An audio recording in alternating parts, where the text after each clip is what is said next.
ஏய் இது என்ன அம்ப்ரெல்லான்ட்டு இது ஷூ வந்திருக்கு. எனக்குன்னா வேற ஷேப் வந்திருக்கு. நான் அப்போ கவுலர் பண்ணேன். கேமரா தெரியுமா நான் வச்சிருக்கேன். ஏய் ஷேப் ஒழுங்கா வரணும். ஹலோ ஷேப் ஒரே எல்லாம் வரும்.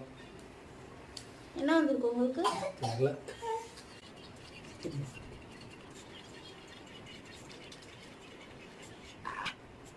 நுணுக்கமாக ஷேப்பு கொடுத்தா எப்படி ஷேப் எடுக்கிறது?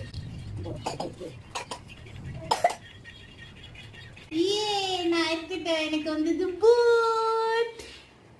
ஐ வின். ஈஸியா வந்துருச்சு. உங்களுக்கு என்னது ஷேப்? இவ்வளோ கஷ்டமான ஷேப் ஒருத்தர் வெட்டுறது கீழே இருக்குது. என்ன ஷேப் அது காமிங்க. ஹேமரா?